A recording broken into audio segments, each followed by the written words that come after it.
Hello everyone, welcome to Science Academy. Myself Soumya Saravanan. இன்னைக்கு நம்ம கிளாஸ்ல பார்க்க போற லெசன் இந்திய அரசியல் அமைப்பு. இந்த லெசன் எந்த சப்ஜெக்ட்ல இருக்கு, எந்த ஸ்டாண்டர்ட்னா 10th ஸ்டாண்டர்ட் சோஷியல் சயின்ஸ்ல சிவிக்ஸ் இருக்கும், குடிமையியல்.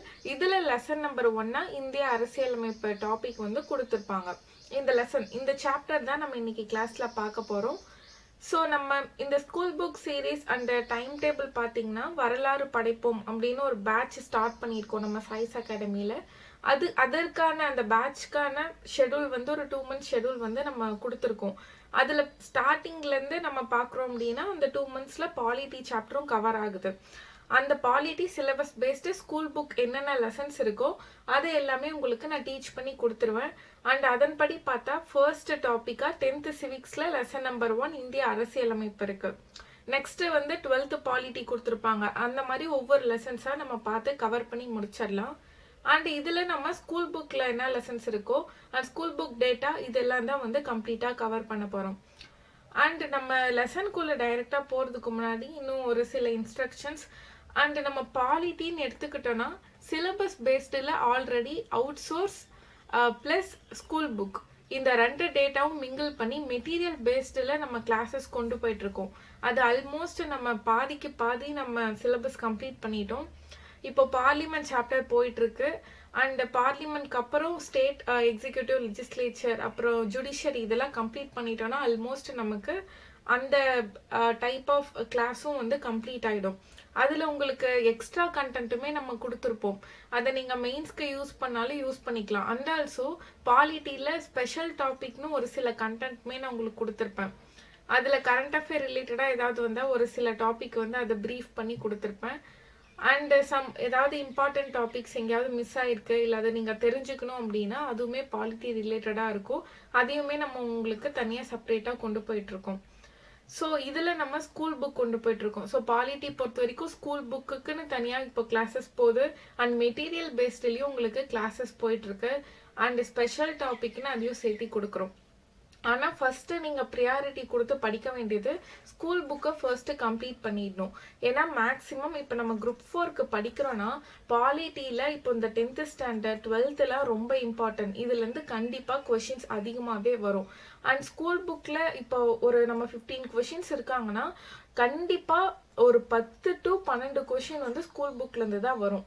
மிஞ்சி போனால் அதிகமாக எப்பயாவது பை சான்ஸ் 3 to 3 கொஷின்ஸ் வேணால் அவுட் சோர்ஸ் வரலாம். 3 to 4 கொஷினே தவிர நம்ம ஸ்கூல் புக் தான் ஸ்ட்ராங்காக இருக்கணும். இதுலேயே நிறைய கண்டென்ட் கொடுத்துருப்பாங்க. அதனால் இதை நீங்கள் தெளிவாக படிச்சுக்கோங்க. ஸ்கூல் புக்கில் என்ன இருக்குன்றது மட்டும் ஃபர்ஸ்ட் தெளிவாக படிச்சுக்கோங்க. அதுக்கப்புறம் அவுட் சோர்ஸ் படிக்கணும்னு இருக்கவங்க மெயின்ஸ் படிக்கிறீங்கன்னா நீங்கள் அந்த பிளேலிஸ்ட்டையும் ஃபாலோ பண்ணிக்கலாம். சிலபஸ் பேஸ்டு மெட்டீரியல் பிளேலிஸ்ட்டும் ஃபாலோ பண்ணிக்கலாம். இது ஜென்ரலாக உங்களுக்கு சொன்னேன். அண்டு நம்ம இனிமேல் கிளாஸில் பார்க்க போகிறது இந்த சீரீஸில் ஸ்கூல் புக் சீரீஸ் பார்க்குறோம். ஸ்கூல் புக்கில் எந்தெந்த பிளேஸ் உங்களுக்கு இம்பார்ட்டண்ட்டோ அந்த இடத்த நான் உங்களுக்கு ஹைலைட் பண்ணி கொடுக்குறேன். அதாவது டீச் பண்ணக்குள்ளேயே உங்களுக்கு சொல்லிடுறேன். இனிமேல் நான் அப்கமிங் கிளாஸ் வரக்குள்ளே நான் உங்களுக்கு ஹைலைட் பண்ணி எடுத்துகிட்டு வரேன். ஓகேங்களா? ஸோ புக்கு இருந்தால் ஓப்பன் பண்ணி வச்சு கவனிங்க. அண்ட் ரன்னிங் நோட்ஸ் எடுக்கிறவங்க, உங்களுக்கு நோட்ஸ் எடுத்து படிக்கணும்னு விருப்பம் இருக்கிறவங்க ஜஸ்ட்டு ஃபர்ஸ்ட் படிச்சுக்கோங்க. அதுக்கப்புறம் நம்ம எடுத்துக்கலாம். ஓகேங்களா? ஸோ கிளாஸ் ஸ்டார்ட் பண்ணலாம். ஸோ இது இந்திய அரசியல் அமைப்பு ஃப்ரெஷராக இருந்தால் கவனிச்சுக்கோங்க தெளிவாக. இப்போ நம்ம இந்திய அரசியல் அமைப்புன்னு சொல்கிறோம். இந்த கிளாஸ் ஃபர்ஸ்ட் கிளாஸ் பொறுத்த வரைக்கும் நம்ம புக் இருக்குல்ல, நம்மளோட இந்திய அரசியலமைப்பு புத்தகம், அந்த புத்தகம் ரிலேட்டடாக இருக்க தீம்ஸை தான் இந்த லெசனில் கம்பைல் பண்ணி கொடுத்துருப்பாங்க. நம்ம சிலபஸ் டீகோடிங் பார்க்கக்குள்ள பாலிட்டி சிலபஸை ஒரு 3 வேரியேஷன்ஸில் பிரிச்சிருப்போம். ஃபர்ஸ்ட் வேரியேஷன் ஆஃப் டைப்பில் என்ன பார்த்துருப்போம், நம்ம அரசியலமைப்பு உருவாக்கம் எப்படி நடந்தது, முகவுரைனா என்ன, குடியுரிமை, அடிப்படை உரிமைகள், அடிப்படை கடமைகள், டிபிஎஸ்பி, இந்த மாதிரி எல்லா செக்ஷன்ஸும் ஒரு ஃபர்ஸ்ட் டைப்பில் நம்ம கொண்டு வரலாம் ஃபர்ஸ்ட் பார்ட்டில். இதே செகண்ட் பார்ட் ஆஃப் அந்த டைப்பில் கொண்டு வந்தான்னு பார்த்தோன்னா இப்போ நம்ம பார்த்தோம் பார்லிமெண்ட், யூனியன் எக்ஸிக்யூட்டிவ், அதுக்கப்புறம் ஸ்டேட் லெஜிஸ்லேட்டிவ் அசம்பிளி, சட்டமன்றம், அதாவது ஒன்றிய நிர்வாகம், மாநில சட்டமன்றம், தேர்தல்கள், அப்புறம் லோக்கல் கவர்மெண்ட்ஸ் வருதா, பஞ்சாயத்து ராஜ், முனிசிபாலிட்டி, அதுக்கப்புறம் ஜுடிஷியரி வரும். ஸோ இந்த மாதிரி உச்சநீதிமன்றம், உயர்நீதிமன்றம், இந்த மாதிரி கவர்னன்ஸ் ரிலேட்டடாக நம்ம செயல்பாட்டில் இருக்கக்கூடிய டாபிக்லாம் நம்ம சிலபஸில் ஒரு செகண்ட் பார்ட்டில் பார்க்கலாம். இதே தேர்ட் பார்ட்னா நம்ம என்ன சொல்வோம், அதில் லோக்பால், லோகாயுக்தா, ஹியூமன் ரைட்ஸ் பற்றி, உமன் எம்பவர்மெண்ட், இந்த மாதிரியான சின்ன சின்ன டாபிக்லாம் இருக்கும், ஆர்டிஐ அதெல்லாம். ஸோ இந்த மாதிரி நம்ம 3 டைப்ஸாக பிரிக்கலாம். இந்த பர்டிகுலர் ஃபர்ஸ்ட் லெசன் இந்திய அரசியல் அமைப்பின் லெசனில் இந்த ஃபர்ஸ்ட் வெரைட்டி நம்ம சொன்னோம்ல டைப், இந்த வேரியேஷனில் இருக்கிறது, அதாவது முகவுரை, குடியுரிமை, இந்த மாதிரி எல்லா டாபிக்கையுமே இந்த ஒரு லெசனுக்குள்ளேயே கம்பைல் பண்ணியிருப்பாங்க. ஸோ அந்த அளவுக்கு இம்பார்ட்டன்ட் லெசன் தான் இந்த லெசன். ஸோ இந்த அளவுக்கு இன்ட்ரோடக்ஷன் ஏன் கொடுக்குறேன்னா, இந்த லெசன்லேருந்து கண்டிப்பாக கொஷின்ஸ் வந்து வரும், ஒவ்வொரு முறையும் ரிப்பீட்டடாக இருக்குது. அதனால ஒரு டேட்டா விடாமல் மிஸ் பண்ணாமல் நம்ம இந்த லெசன் பார்த்து படிச்சுக்கணும். அண்ட் அதற்காக தான் நான் இதை சொல்கிறேன். ஸோ ஓகே, கிளாஸ் ஸ்டார்ட் பண்ணலாம். நான் இந்த லெசனில் ரொம்ப அடிப்படையிலிருந்து போகிறேன் அப்படின்னா, ஃப்ரெஷராக யாராவது இருக்கீங்க, இப்போ தான் ஸ்டார்ட் பண்ணுறீங்கன்னா அவங்களும் தெரிஞ்சுக்கணுன்றதுக்காக தான் நான் மோஸ்ட்லி ரொம்ப பேசிக்லேருந்து போகுவேன். வாட் இஸ் வாட்னு இதில் படிச்சுட்டு போகிறத தாண்டி கொஞ்சம் எங்கேயாவது கான்செப்ட் தேவைன்னா அதை இன்செர்ட் பண்ணி உங்களுக்கு சொல்கிறேன். என்னைக்கும் அறிமுகம் படிச்சிருங்க, அதுலேருந்தும் கொஷின் இருக்கும். ஸோ பாருங்கள், ஃபஸ்ட்டு ஒரு நாட்டின் நிர்வாகமானது எந்த அடிப்படை கொள்கைகளை சார்ந்து அமைந்துள்ளது என்பதை பிரதிபலிக்கும் அடிப்படை சட்டமே அரசியலமைப்பு என்பதாகும்னு சொல்றாங்க. அதாவது ஒரு நாடு, ஒரு கண்ட்ரின்னு எடுத்துக்கிறோம். இந்த கண்ட்ரி ஒரு விதமான அரசு, அதாவது அரசியல் நிர்வாகம் பேட்டர்ன் வந்து ஃபாலோ பண்ணுவாங்க. இப்போ நம்ம இந்தியான்னு எடுத்துட்டோம்னா நம்ம எந்த மாதிரியான ஒரு அரசு, மக்களாட்சி நாடு, குடியரசு நாடுன்னு சொல்றோம். அப்போ நம்ம இந்தியாவில் ஒரு அரசாங்கம் இருக்கு, ஒரு அரசு இருக்குன்னா மக்களை வழி நடத்தவோ இல்லை மக்களுக்காகவோ ஒரு நாட்டை வழி நடத்தவோ ரூல்ஸ் அண்ட் ரெகுலேஷன்ஸ் உருவாக்கியிருப்பாங்க. அந்த ரூல்ஸ் அண்ட் ரெகுலேஷன் உருவாக்கியிருக்க ஒரு புக், அந்த புத்தகம், டாக்குமெண்ட்டை அரசியலமைப்புன்னு சொல்றோம். அப்ப இந்தியா ஒரு குடியரசு நாடா இருக்கு, மக்களாட்சி, அதாவது மக்களாட்சி நாடா இருக்குன்னா அப்ப ரூல்ஸ் அண்ட் ரெகுலேஷனுமே மக்களாட்சி தன்மையை வெளிப்படுத்தக்கூடிய ஒரு ஒரு அமைப்பா தான், ஒரு ஆர்டிக்கல் விதிமுறைகளா தானே இருக்கும். அதை தான் இங்க சொல்லியிருக்காங்க. அது ஒரு நாட்டின் முன்னேற்றத்திற்கு அச்சாணியாகும். இதெல்லாம் ஜெனரல், இதுதான் மெயின் திங். அடுத்து சொல்றது, அரசியலமைப்பு என்ற கொள்கை முதலில் அமெரிக்க ஐக்கிய நாடுகளில், அதாவது USA, அங்கதான் வந்து ஃபார்ம் ஆயிருக்கு, அவங்கதான் ஃபர்ஸ்ட் கொண்டு வந்திருக்காங்க. அப்ப கான்ஸ்டிடியூஷன், அரசியலமைப்பு அப்படின்ற ஒரு புத்தகம், ஒரு கொள்கையை உருவாக்குனது யாரு ஃபர்ஸ்ட்னா USA. இது வந்து ரொம்ப ரிப்பீட்டடான ப்ரீவியஸ் இயர் கொஸ்டின், எப்போ கேட்டாலும் இந்த கொஸ்டின் வந்து தெரியணும். ஸோ ஓகேங்களா, அரசியலமைப்பு முதல்ல உருவாக்கின நாடும் அவங்க தான். எழுதப்பட்ட அரசியலமைப்பு முதல்ல யார் கொண்டு வந்தாங்க, உருவாக்குனாங்கன்னு கேட்டாலும் USA தான். ஏன்னா USA வந்து ரிட்டன் கான்ஸ்டிடியூஷன். அடுத்து பாருங்க, இந்த பேராகிராஃப் வேணாம், நெக்ஸ்ட் பேராகிராஃப் மூவ் ஆகலாம், அது ஜெனரல் தான். அடுத்து இந்திய அரசியலமைப்பு உருவாக்கம். இப்ப நம்ம இந்தியாவோட அந்த கான்ஸ்டிடியூஷன் புக்கை உருவாக்குனது எப்படி அப்படின்ற இந்த பேராகிராஃப் இந்த பேஜ்ல கொடுத்துருக்காங்க. ஃபர்ஸ்ட், 1946ஆம் ஆண்டு அமைச்சரவை தூதுக்குழு திட்டத்தின் கீழ் உருவாக்கப்பட்ட இந்திய அரசியல் நிர்ணய சபையால் இந்திய அரசியலமைப்பு உருவாக்கப்பட்டது. இதுல ஃபர்ஸ்ட் என்ன நடந்திருக்கு இந்த பேராகிராஃப்ல, 1946ல அமைச்சரவை தூதுக்குழுன்னு ஒரு தூதுக்குழு ஒரு திட்டத்தை கொண்டு வராங்க. இந்த தூதுக்குழுல ஒரு 3 பேர் இருப்பாங்க, கேபினெட் மிஷன் சொல்லுவோம். லார்ட் பெத்விக் லாரன்ஸ், அப்புறம் சார் ஸ்டஃபோர்ட் கிரிப்ஸ், அப்புறம் AV அலெக்சாண்டர், இந்த மாதிரி 3 மெம்பர் இந்த டீம்ல இருப்பாங்க. இந்த டீம் என்ன பண்ணிருக்காங்க, இந்தியால வந்து அரசியலமைப்பு புத்தகம் உருவாக்கணும்னு கேக்குறாங்க. அந்த புக்கை உருவாக்குறதுக்கு ஒரு சபையை வந்து உருவாக்கலாம். இந்தியர்களே உருவாக்கக்கூடிய, அதாவது இந்தியர்களால உருவாக்கக்கூடிய ஒரு அரசியலமைப்புக்கு இந்தியர்களுக்காக ஒரு அமைப்பு உருவாக்கலாம் அப்படின்னு ஒரு உருவாக்கின சபை தான் இந்திய அரசியல் நிர்ணய சபை. ஓகேங்களா, இந்திய அரசியல் நிர்ணய சபை இவங்க தான் நமக்கு கான்ஸ்டிடியூஷன் புக்கை உருவாக்கி கொடுத்தாங்க. அப்ப புக்கை உருவாக்குறதுக்கு ஏற்படுத்தப்பட்ட சபை தான் இந்திய அரசியல் நிர்ணய சபை, அதாவது அரசியல் நிர்ணய சபை, கான்ஸ்டிடியூவன்ட் அசம்பிளின்னு இங்கிலீஷ்ல சொல்லுவோம். இந்த அசம்பிளியை உருவாக்குனதுதான் இந்த அமைச்சரவை தூதுக்குழு. இப்போ ஓகேங்களா, உங்களுக்கு புரிஞ்சதா?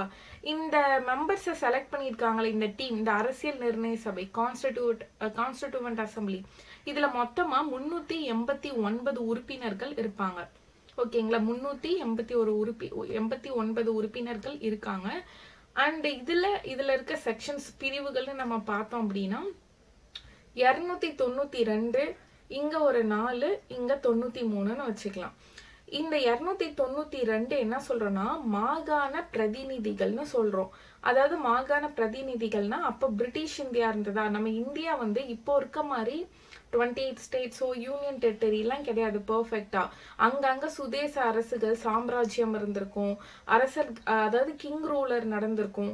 சில இடத்துல வந்துட்டு இந்தியர்களுக்காக எலெக்ஷன்ஸ் கண்டக்ட் பண்ணப்பட்டு நம்மளே ரூல் பண்ணியிருப்போம். அண்ட் ஒரு சில இடத்துல பிரிட்டிஷே ரூல் பண்ணிட்டு இருப்பாங்க. இந்த மாதிரி கலந்துதான் இருக்கும். அதுல நம்ம அந்த மாகாணங்கள்னு நிறைய மாகாணங்கள் இருக்கும். மெட்ராஸ் மாகாணம் இந்த மாதிரி நிறைய நீங்க கேள்விப்பட்டிருப்பீங்க. அதுல 292 வந்து மாகாண பிரதிநிதிகளுக்கான சீட் வந்து அலோகேட் பண்ணிருக்காங்க. அடுத்து 93 இருக்குல்ல, இது வந்து சுதேச அரசுகளுக்கான சீட். இது வந்து நியமன உறுப்பினர்கள்னு சொல்றாங்க. நியமன உறுப்பினர்கள்னா இவங்களுக்கு வந்து எலெக்ஷன் வச்சிருக்க மாட்டாங்க. அப்போ வந்து 500+ சுதேச அரசுகள் வந்து இருந்திருக்கும். அதுல இருந்து அவங்களுக்கு அலோகேட் பண்ணது 93 சீட். ஓகேங்களா, அவங்கள வந்து நியமனம் தான் செஞ்சிருக்காங்க. இதே இந்த 292 4 இருக்குல்ல, இவங்களுக்குலாம் வந்துட்டு இன்டைரக்டா மறைமுக தேர்தல் வச்சிருப்பாங்க. இப்போ இந்த 4 வந்து பிரிட்டிஷோட கட்டுப்பாட்டுக்கு கீழே இருக்க டைரக்டா இருக்கு. அதாவது அந்த பிரிட்டிஷோட கவர்னரே டைரக்டா ரூல் பண்ணக்கூடிய இடம் ஏரியா. அதை வந்து நம்ம என்ன சொல்லலாம், மாகாண முதன்மை ஆணையர்கள். அவர்களோட சார்புல 3 இடம் இருந்திருக்கும். இன்னொரு இடம் வந்து பலுச்சிஸ்தான். இது இப்ப பாகிஸ்தான் போயிடுச்சு. இதுல டெல்லி, அஜ்மீர், கூர்க் அந்த மாதிரி எல்லாம் வரும். அண்ட் இதுல இருக்கிறது வந்து இந்த பலுச்சிஸ்தான். இந்த 4மே வந்துட்டு பிரிட்டிஷோட கவர்னர் கீழே இருந்திருக்கும். இதுதான் அந்த வேரியேஷன்ஸ், அதாவது அந்த செக்ஷன்ஸ். இப்போ புரிஞ்சதுல ஃபர்ஸ்ட் நம்ம இந்திய அரசியலமைப்பு உருவாக்கணும் அப்படின்னு வந்து இந்தியன்ஸ்லாம் வந்துட்டு டிமாண்ட் வச்சிருப்பாங்க. அந்த டிமாண்ட் அடிப்படையில பிரிட்டிஷ் வந்து கேபினெட் மிஷன், அமைச்சரவை தூதுக்குழு அப்படின்னு ஒரு டீமை இந்தியாவுக்கு அனுப்புறாங்க. அந்த டீம் என்ன பண்றாங்கன்னா அரசியல் நிர்ணய சபைன்னு ஒரு டீம், இன்னொரு டீமை உருவாக்குறாங்க. அந்த டீமை உருவாக்கிட்டு இனிமே உங்க இந்தியாவுக்கு தேவையான இந்திய அரசியலமைப்பு நீங்க உருவாக்கிக்கோங்கன்னு சொல்லிடுறாங்க. அந்த டீம்ல எத்தனை பேர் இருக்காங்க, 389 பேர் இருக்காங்க. இதுல 3 செக்ஷனா நம்ம பிரிக்கிறோம். 292, 93, அப்புறம் ஒரு 4னே வச்சுக்கோங்க. ஓகேங்களா, 3+1 அதெல்லாம் வேணாம், 4ன்னு வச்சுக்கோங்க. இது வந்து மாகாணங்கள், இது சுதேச அரசுகள். இந்த 4 வந்து மாகாண முதன்மை ஆணையரோட சார்பில் இருக்கக்கூடிய இடங்கள். இந்த வேரியேஷன் புரிஞ்சதுல இது நல்லா தெளிவா படிச்சு வச்சுக்கணும், கொஸ்டின் கண்டிப்பா வரும். அடுத்து பாருங்க, இப்போ இந்த அரசியல் நிர்ணய சபையோட முதல் கூட்டம் எப்ப நடைபெற்றது அப்படின்னு கேக்குறாங்க. அதாவது சொல்றாங்க எப்ப நடைபெற்றிருக்கும் அப்படின்னா 1946ஆம் ஆண்டு டிசம்பர் 9. ஓகேங்களா, இந்த டேட்ல தான் ஃபர்ஸ்ட் அந்த அரசியல் நிர்ணய சபையோட கூட்டம் வந்து ஸ்டார்ட் பண்ணியிருக்காங்க. இதுவும் வந்து இம்பார்ட்டன்ட் ப்ரீவியஸ் இயர் கொஸ்டின். இப்போ நம்ம இந்தியா வந்து அடிமைப்படுத்தி பட்ட வச்சிருந்த ஒரு நாடா இருந்திருக்கு. அப்போ பிரிட்டிஷோட கட்டுப்பாட்டுல தான் இருந்திருக்கு. திடீர்னு நமக்கு ஒரு அரசியல் நிர்ணய சபைன்னு கொடுத்து நீங்க வந்து புக் எழுதிக்கோங்கன்னு சொல்றாங்க. அப்போ அதுக்காக ஒரு தலைவர் வேணுமா? அப்ப அந்த தலைவர் வந்து நம்மளால எலெக்ட் பண்ண முடியாது. அப்ப நிறைய பேர் இருக்காங்க, நிறைய பேருக்கு வந்து தலைவர் ஆகணும்னு ஆசையும் இருக்கும். ஆனா அந்த டைம்ல என்ன பண்ணியிருப்பாங்க அப்படின்னா பிரெஞ்சோட அடிப்படையில பிரெஞ்சுல என்ன பண்ணுவாங்கன்னா ஒரு சபையோ இல்லை ஏதாவது ஒரு டீம் இருக்குன்னா அதுல சீனியர் சிட்டிசனா இருப்பாங்கல்ல, ரொம்ப வயது யார் அதுல ஹையஸ்ட் ஏஜ்ல இருக்காங்களோ அவங்கள வந்து அந்த பொசிஷனுக்கு அலோகேட் பண்ணிடுவாங்க. அதன்படி நம்ம அரசியல் நிர்ணய சபைக்கு ஒரு நிரந்தர தலைவர் சூஸ் பண்றதுக்கு முன்னாடி தற்காலிகமாக ஒரு தலைவரை சூஸ் பண்ணியிருக்காங்க. ஓகேங்களா, அந்த மூத்த உறுப்பினர்னு சொல்றோம். யார் அவருனா டாக்டர் சச்சிதானந்த சின்ஹா. இவரை தான் வந்துட்டு தற்காலிக தலைவரா நம்ம அரசியல் நிர்ணய சபைக்கு சூஸ் பண்ணியிருக்கோம். என்னைக்கு நடந்தது அந்த மீட்டிங் டிசம்பர் 9ஆம் நாள் 1946ல ஃபர்ஸ்ட் மீட்டிங் நடந்திருக்கு. அன்னைக்கு தற்காலிக தலைவராக இருந்தவர் தான் டாக்டர் சச்சிதானந்த சின்ஹா. ஓகேங்களா, இது எந்த அடிப்படையில இந்த மாதிரியான ஒரு டீம் அந்த மூத்த உறுப்பினரை வந்து நம்ம தலைவரா சூஸ் பண்றோம், பிரெஞ்சு அடிப்படையில. ஓகேங்களா, இந்திய அரசியலமைப்பை உருவாக்க கூட்டத்தொடர் நடந்து கொண்டிருக்கும் போதே அவர் இறந்ததை தொடர்ந்து டாக்டர் ராஜேந்திர பிரசாத் இந்திய அரசியல் நிர்ணய சபையின் தலைவராகவும் ஹச்சி முகர்ஜி மற்றும் பி.டி. கிருஷ்ணமாச்சாரி இருவரும் துணை தலைவர்களாகவும் தேர்ந்தெடுக்கப்பட்டனர். அப்போ இந்த லைன் இந்த ஃபுல்லாவே வந்து தலைவர் பத்தி டிஸ்கிரைப் பண்ணியிருக்காங்க. ஃபர்ஸ்ட் வந்து சச்சிதானந்த சின்ஹாவை டெம்பரரியா ஓகேங்களா, தற்காலிக தலைவரா சூஸ் பண்ணியிருக்காங்க. மீட்டிங் நடந்துட்டு இருக்கக்குள்ளேயே அவர் வந்து டைட் ஆயிட்டாங்க.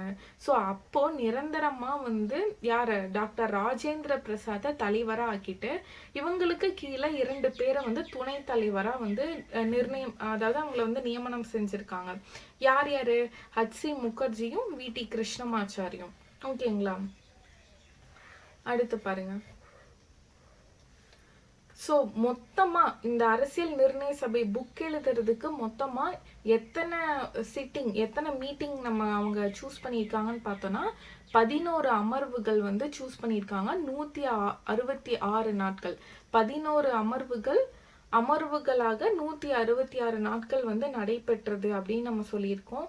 அண்ட் இக்கூட்டத்தின் போது 2473 திருத்தங்கள் முன்வைக்கப்பட்டன.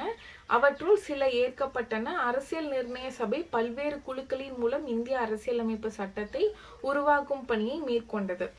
ஸோ அப்போ டோட்டலா வந்துட்டு 11 செஷன்ஸ் வந்து கண்டக்ட் பண்ணியிருக்காங்க. 166 டேஸா நடந்திருக்கு. அண்ட் புக்கை எழுதுறதுக்கு என்னவோ 2 years 11 month 18 daysனு நான் நினைக்கிறேன். இவ்வளோ அப்ராக்சிமேட்டா இவ்வளோ இயர்ஸ் வந்து எடுத்திருப்பாங்க. ஆனா அந்த செஷன்ஸ் வந்து மீட்டிங் போடுறாங்கல்ல, அந்த எல்லாரும் வந்து டிஸ்கஸ் பண்றதுக்கு, அது வந்து 11 செஷன்ஸா 166 டேஸ் வந்து நடந்திருக்கு. அதுல நிறைய பேர் நிறைய ஒப்பீனியன் கொடுத்துருப்பாங்க. ஃபண்டமெண்டல் ரைட்ஸ் கொண்டு வரலாம், ஃபண்டமெண்டல் டியூட்டிஸ், அடுத்து ஜுடிஷியரியில் இதை பண்ணலாம், நிறைய பேருக்கு நிறைய ஒப்பீனியன் கொடுத்துருப்பாங்க. இதுல நிறைய வாக்குவாதமோ இல்ல விவாதமோ நடந்திருக்கும், சட்ட திருத்தம் பண்ணியிருப்பாங்க. அதுதான் வந்து 2473 திருத்தங்கள் வந்து மேற்கொள்ளப்பட்டது. இதெல்லாம் செய்யற பணியை வந்து நிறைய குழுக்கள் வந்து அமைச்சிருப்பாங்க. மைனர் கமிட்டி, மேஜர் கமிட்டி, நிறைய கமிட்டி இருந்திருக்கும். ஓகேங்களா, இவங்க தான் இந்த ஒர்க்கை பண்ணியிருக்காங்க. இதுல முக்கியமான ஒரு குழுன்னு நம்ம பார்த்தோம்னா வரைவு குழு. லாஸ்ட் வீடியோ நம்ம என்ன பண்ணியிருப்போம்னா வரைவு குழு பத்தி ரொம்ப டீட்டெயில்டா ஒரு வீடியோ போட்டிருப்போம். இவங்க என்ன ஒர்க் பண்ணாங்கன்னு, அதை நீங்க வாட்ச் கூட பண்ணிக்கலாம். இதுல இங்க என்ன இருக்குன்னு சொல்லிடுறேன். இந்திய அரசியலமைப்பு சட்ட வரைவு குழு தலைவர் டாக்டர் BR அம்பேத்கர் தலைமையின் கீழ் இந்திய அரசியலமைப்பு சட்டம் உருவாக்கப்பட்டது. எனவே அவர் இந்திய அரசியலமைப்பின் தந்தை என அறியப்படுகிறார். இது வந்து ப்ரீவியஸ் இயர் கொஸ்டின். இந்திய அரசியலமைப்பின் தந்தைன்னு கேட்டா நம்ம டாக்டர் BR அம்பேத்கரை வந்து சொல்லணும். ஓகேங்களா, ஸோ அப்போ இதுல மெயின் ரோல் பண்ணது இந்த வரைவு குழு. நான் சொன்னல நிறைய மேஜர் கமிட்டி இருந்திருக்கும், மைனர் கமிட்டி இருக்கும், 15 மைனர் கமிட்டி.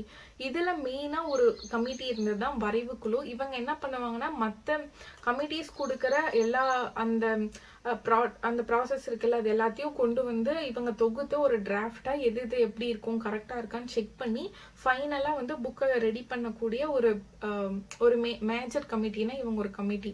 ஸோ இதற்கு தலைவராக இருந்தவரும் BR அம்பேத்கர் தான். வரைவு குழுவோட தலைவர் யாரு? BR அம்பேத்கர். அண்ட் இவரையே நம்ம என்னதான் சொல்றோம், இந்திய அரசியலமைப்பின் தந்தைன்னு சொல்றோம். ஓகேங்களா, நெக்ஸ்ட் பேரா பாருங்க. இந்திய அரசியலமைப்பு சட்டம் எழுதப்பட்ட பின்னர் பொதுமக்கள், பத்திரிகைகள், மாகாண சட்டமன்றங்கள் மற்றும் பலரால் விவாதிக்கப்பட்டது. இந்த இடம் இருக்குல்ல, இப்ப நம்ம என்ன பண்றோம்னா இங்க ஒரு கான்செப்ட் சொல்றேன். இப்போ ஒரு மீட்டிங் அரேஞ்ச் பண்ணிட்டாங்க. இதுல நிறைய மேஜர் கமிட்டி, மைனர் கமிட்டின்னு அரசியல் நிர்ணய சபை இருக்கு. இவங்க ஃபைனலா டிராஃப்டிங் கமிட்டி கிட்ட கொடுப்பாங்க. டிராஃப்டிங் கமிட்டி எல்லாம் பார்த்துட்டு அங்க சட்டசபை, அந்த அரசியல் நிர்ணய சபை இருக்குல்ல, அங்க கொண்டு போவாங்க. அப்ப நிறைய பேர் உட்கார்ந்திருப்பாங்க. அதுல விவாதம் செய்வாங்க. விவாதம் செஞ்சுட்டு ஒரு டிராஃப்ட் பேப்பர் மாதிரி உருவாக்கிட்டாங்க. இந்த பேப்பரை கொண்டு போய் மக்கள் கிட்ட கொடுப்பாங்க. மக்கள்லாம் வந்துட்டு அதாவது பார்த்துட்டு அவங்க சில ரெக்கமெண்டேஷன் கொடுப்பாங்க. இல்ல எங்களுக்கு இதுல உடன்பாடு இல்லை, எங்களுக்கு இந்த மாதிரி சேஞ்சஸ் பண்ணலாம், இப்படி இருக்கலாம்னு இந்த மாதிரி மக்கள் கிட்டயும் நேரடியா போய் அந்த ப்ராசஸை கேட்டிருக்காங்க. அதுக்கப்புறம் சில ரெக்கமெண்டேஷன்ஸ் இல்ல அதாவது மாத்திர மாதிரி இருந்தா எல்லாத்தையும் மாத்தி ஃபைனலா வந்துட்டு அந்த ரூல்ஸ் அண்ட் ரெகுலேஷன்ஸை உருவாக்கியிருப்பாங்க. இந்த ப்ராசஸ்லாம் பண்ணியிருப்பாங்க. ஓகேங்களா, டிராஃப்டிங் கமிட்டி ஒவ்வொரு முறையும் இதுல அவங்களோட ஒர்க்கும் பண்ணியிருப்பாங்க. இந்த மாதிரி எல்லாம் தான் வந்து விவாதமும் நடந்தப்பட்டது. ஸோ இப்படிலாம் விவாதத்துக்கு பின்னாடி இறுதியா நம்மளோட புக் வந்து எத்தனை ரூல்ஸ் அண்ட் ரெகுலேஷன்ஸ், அதாவது ஆர்டிக்கல்னு நம்ம சொல்லுவோம், ஆர்டிக்கல் 1, 2, 3 கொண்டு வந்திருக்காங்களா, அதுல எத்தனை ஆர்டிக்கல் இருந்தது அப்படின்னு நம்ம பார்க்கலாம். அப்போ இதுதான் நம்மளோட ஃபைனல் புக். இப்போ இந்த ஃபைனல் புக்கில் முகவுரை இருந்திருக்கு. ஓகேங்களா, முகவுரைனா ஒரு இன்ட்ரோடக்ஷன் பேஜ் மாதிரி வச்சுக்கலாம். முகவுரை இருந்திருக்கு, 22 பாகங்கள்னு சொல்றோம், 22 பார்ட்ஸ் இருந்திருக்கு. அடுத்து 395 ஆர்டிக்கல் இருந்திருக்கு, விதிகள் இருந்திருக்கு. அப்புறம் 8 அட்டவணைகள் இருந்திருக்கு. இதெல்லாம் கம்பைல் பண்ணதான் ஃபைனலா இந்தியன் கான்ஸ்டிடியூஷன், இந்திய அரசியலமைப்பு அப்படின்னு அந்த அரசியல் நிர்ணய சபை வந்து உருவாக்கியிருக்காங்க. இப்போ அந்த அரசியல் நிர்ணய சபையை உருவாக்கி இதுதான் இனிமே நம்மளோட புக்குன்னு அந்த டீம் வந்து அக்செப்ட் பண்ணியிருப்பாங்களா, அது அக்செப்ட் பண்ணதான் 1949 நவம்பர் 26 அந்த டைம்ல தான் அந்த அரசியல் நிர்ணய சபை கான்ஸ்டிடியூவன்ட் அசம்பிளி வந்து ஓகே சொல்லியிருப்பாங்க. அதற்கு அப்புறமா நம்மளோட இந்திய மக்களுக்கு இந்தியாவில் எப்ப இந்த புக்கு நடைமுறைக்கு வந்திருக்கும் அப்படின்னா 1950 ஜனவரி 26 நம்மளோட குடியரசு தினம்னு சொல்லுவோமா, இந்த நாள்ல தான் இந்திய அரசியலமைப்பு சட்டம் வந்து நடைமுறைக்கு வந்திருக்கும். அப்புறம் இந்த ஆண்டு தான் நம்ம இந்த நாள் தான் ஒவ்வொரு ஆண்டும் இந்திய குடியரசு தினமா நம்ம கொண்டாடப்படுறோம் அப்படின்னு நம்ம சொல்லியிருக்கோம். இந்த டேட்டா உங்களுக்கு புரிஞ்சதில்ல?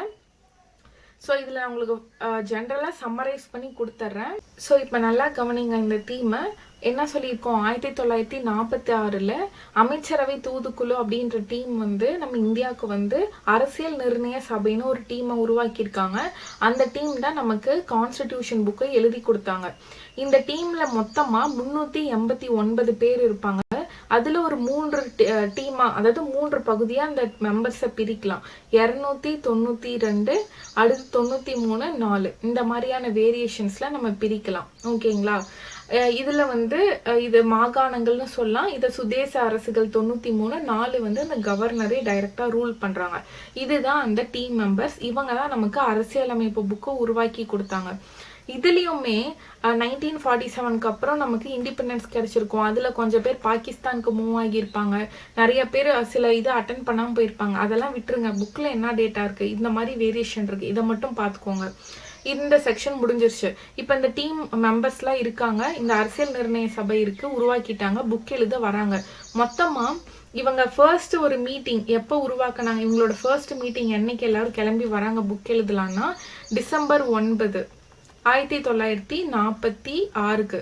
ஓகேங்களா, டிசம்பர் 9 1946 இந்த டேட்க்கு எல்லாரும் புக் எழுத கிளம்பி அந்த இதுக்கு வராங்க, மீட்டிங்க்கு வராங்க. இதுதான் ஃபர்ஸ்ட் மீட்டிங். அன்னைக்கு தற்காலிக தலைவரா சச்சிதானந்த சின்ஹா, அவரு தான் வந்து மூத்த உறுப்பினர், அவரை வந்து நியமனம் செஞ்சிடறாங்க. இந்த மாதிரி மீட்டிங் நடந்துட்டே இருக்கு. ஒரு நாள் வந்து சச்சிதானந்த சின்ஹா மீட்டிங்க்கு இடையில இறந்துட்டாரு. அதனால பெர்மனண்டா டாக்டர் ராஜேந்திர பிரசாத்தை தலைவரா கொண்டு வந்துட்டாங்க. இவருக்கு ஹெல்ப் பண்றதுக்கு 2 துணை தலைவர். இவருக்கு நல்ல பொதுவாகவே கான்ஸ்டிடியூஷன் அசம்பிளிக்கு 2 துணைத் தலைவர், ஹச்சி முகர்ஜி, வி.டி. கிருஷ்ணமாச்சாரி, இவங்க 2 பேரும் துணைத் தலைவராக இருக்காங்க. இதுதான் வந்து அந்த மெம்பர்ஸ். ஓகேங்களா, இந்த மாதிரி தான் போயிட்டு இருக்கு.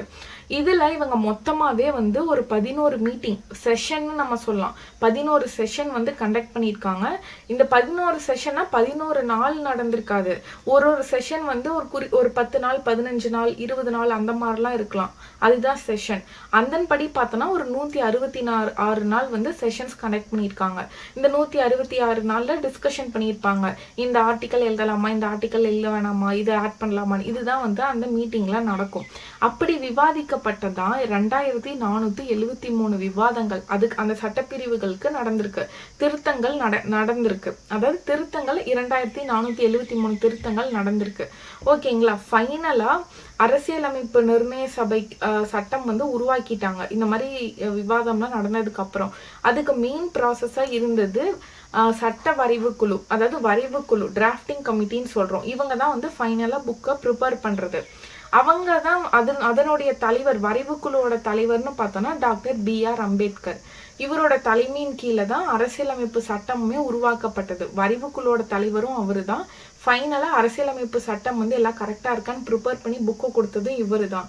ஸோ இவரை நம்ம என்னன்னு சொல்றோம்னா இந்திய அரசியலமைப்பின் தந்தைன்னு சொல்றோம். இது வரைக்கும் உங்களுக்கு கிளியரா?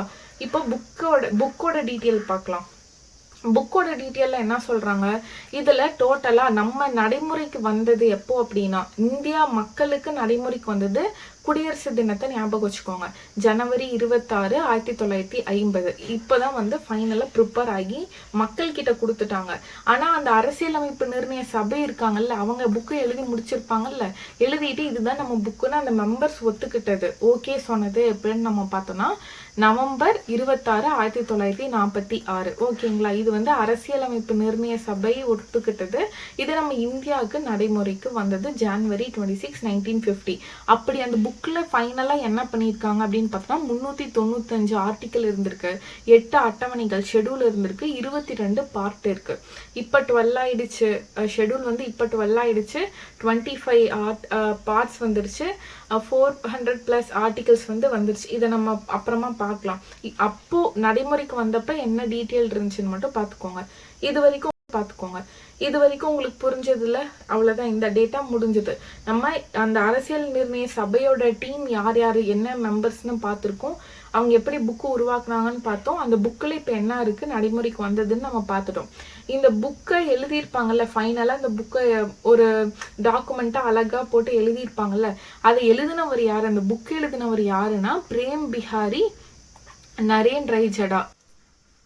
அப்போ இந்த டூ யூ நோ பாருங்க. அப்போ நம்ம இந்திய அரசியலமைப்பு புக்கை எழுதினது பிரேம் பிஹாரி நரேன். இட்டாலிக்ஸ் பாணியில வந்து இவங்க எழுதியிருக்காங்க. அந்த அரசியலமைப்பு சட்டம் புத்தகம் எழுதியிருக்காங்க. நீங்க பார்த்துருப்பீங்களா, பிளாக் கலர்ல அட்டை இருக்கும். அந்த புக்கு, நம்மளோட புக்கை பார்த்துருப்பீங்க. அதுல ஃபுல்லாவே இட்டாலிக்ஸ்ல எழுதியிருக்காங்க. அது எழுதினவர் தான் பிரேம் பிஹாரி நரேன். ஜஸ்ட் பிரேம்னு ஞாபகம் வச்சுக்கோங்க. இது வரைக்கும் முடிஞ்சது. இப்போ நம்ம அரசியலமைப்புல என்னென்ன இருக்கு, அந்த கொள்கைகள்னு நம்ம பார்த்தோமா. அப்போ ஒரு நாட்டோட கொள்கைகள், அந்த நாடு எந்த மாதிரியான நிர்வாகத்தை இருக்காங்க ஃபாலோ பண்றாங்களோ அதன் அடிப்படையில தான் புக்கும் எழுதியிருப்பாங்க. அப்ப நம்ம நாட்டோட கொள்கைகள் என்ன, சிறப்பு என்ன, அப்ப அந்த புக்ல அது பிரதிபலிக்குமா? அப்ப அந்த பிரதிபலிப்பை அப்படியே கம்பைல் பண்ணி சாலியன் ஃபியூச்சர் அப்படின்னு இங்கிலீஷ்ல சொல்லுவோம். அதை தமிழ்ல இந்திய அரசியலமைப்பு சட்டத்தின் சிறப்பு கூறுகளா நம்ம பார்க்கலாம். இந்திய அரசியலமைப்பு சட்டத்தின் சிறப்பு கூறுகள்.